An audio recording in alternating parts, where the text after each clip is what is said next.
Namaskar,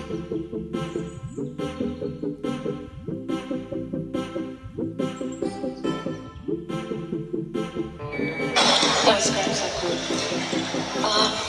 I wanted to know how does the Guru transfer the yogic knowledge or information by means of transmission? The mechanics of it. The mechanics of that. How is it done? Like a cordless microphone, See, without being wired, you're able to transmit. You're quite capable. It's happening, isn't it? So how? See, of the 114 chakras that are there in the body, a chakra literally means a wheel. But what we are referring to is the junction points of the nadis or the energy pathways in the body. These pathways always meet in the form of a triangle. A wheel means a circle. Definitely triangular wheels are more jazzy, isn't it? Would it look better? They always meet in the form of triangles, but we call them a chakra because when we see in somebody, we see it more as a circle because it's radiating a certain dimension of energy. Because it's radiating, all radiation always happens in circular form. You may throw a triangular stone into a lake, still the ripples are circular, isn't it? Just like that, this may be a triangle, but when we see it, it is circular. And another thing is, it suggests movement from one dimension to another. We say it's a chakra because it takes you across. So there are 114 chakras in the system, major chakras, there are more. Major chakras which can be worked upon are 114. Out of this 114, 2 are outside the physical body, 112 are within the body. Out of this 112, 4, there is nothing much to do about them. That is, if you work the other things, these things will happen by themselves. They don't need any system to be worked upon. So 108 are the things that can be actually worked upon. So there are 114 systems of meditativeness. Yogi taught 112 different ways to realize. So, when he sat down with the 7 sages, the Saptarishis, he was expounding as to how the human mechanism functions. And there are 114 out of these 112. So he spoke about 112 ways of attaining one's ultimate nature. Parvati, his wife, who was a witness to this teaching, she's already attained, but now she's a witness. She's just hanging around in the program. So, she was looking at it and she said, why not more? Why only 112? There should be more ways. Shiva was completely focused on what he was doing. When she said this, he just dismissed her. He said, there are no other ways, there are only 112. She felt stung that in front of these 7 people, he dismissed her like that. So, she said, there must be more ways, maybe you don't know. He said, there are only 112. This impertinence. He said, leave. So she said, I will find more ways. And she went. She withdrew into the mountains and did very severe austerities. And she, after many years of work, she came.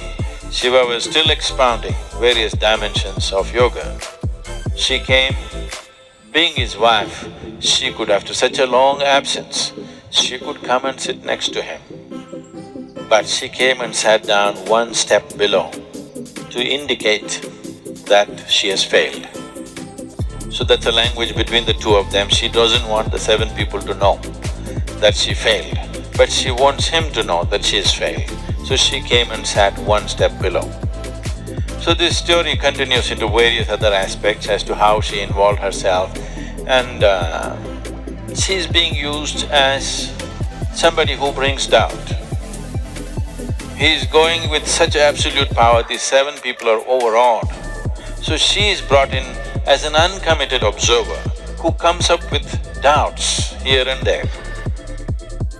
Because somewhere, tomorrow when it is taught, not everybody may be as committed and as focused and as receptive as the 7 people were. Naturally, they will come up with these doubts. So she came up with these doubts which normally people would come up with. So these 108 are the things that you can work with. The remaining 4 just flower for you, this bonus. If you work well with 108, the other 4 will happen. It's a rewarding place. The other 2 will anyway happen. If these 112 have happened, the other 2 will anyway blossom by themselves. They are not within the physical structure of the body. So these 108, this 108 is a number that is manifested in this system because of 108 being a significant process or a significant number in the making of the solar system. So the diameter of the sun and the distance between the planet and the sun is 108 times over. The diameter of the moon and the distance is 108 times. Many ways you will see 108 being a proportion in the making of the solar system. That is the reason why, otherwise maybe we would have had 160. If suppose we were born in Mars, maybe we would have 160 or whatever. Let's check the men and see. The important thing about Hatha Yoga is to constantly acknowledge that this body has taken shape like this body has become this kind of manifestation, mainly because the way the potter's wheel is, because of the solar system, the way it is, that is why this manifestation. So Adi Yogi very clearly said, if this human body has to evolve further, some dramatic or drastic changes need to happen in the structure of the solar system. Only then the structure of the human body will change because it's reached its fullest development in terms of physical structure. Now, one can transmit effortlessly if all of this has opened up. If all the 112 are on, transmission is effortless. You want something to happen there, you don't have to go there, you can sit here and make it happen. To live a normal life, to live a full-fledged physical life, you need only 21 chakras. 21 chakras in your body are reasonably operating, nobody will think anything wrong with you. You will be full-fledged human being. What are the remaining things about? The remaining things, if they open up, it opens up various levels of perception. It opens up dimensions of perception that suddenly people will start saying is magical or mystical, simply because different dimension of perception is opened up.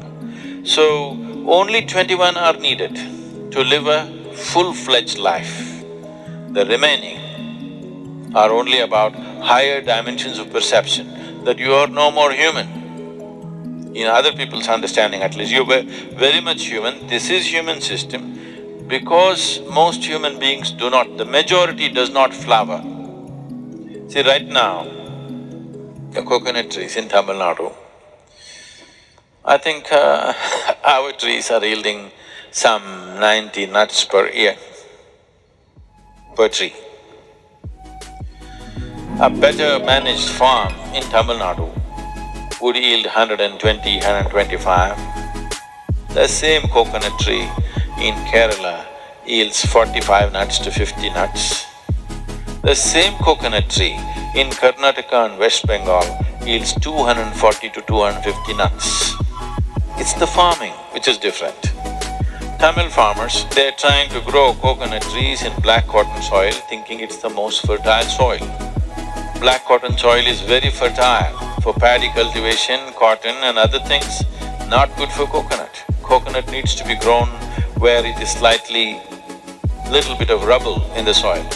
Here if you dig, it is like toothpaste, the soil. Now, when you irrigate this land, it's very nice. Immediately coconut tree senses life and puts out its fresh roots.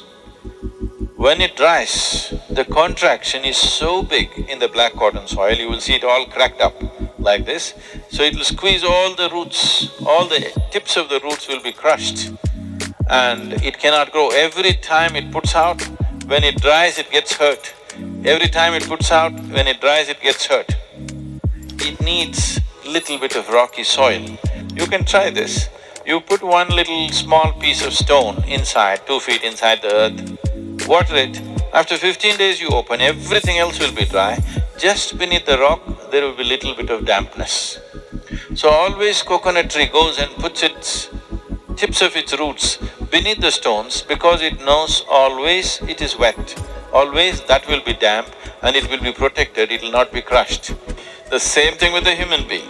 A human being will not flower to his full potential unless you create an appropriate atmosphere for him, internal and external, but largely fortunately internal, because we are mobile, we are not like trees, we cannot stand in one place and have the same atmosphere all the time. But there are people who do this.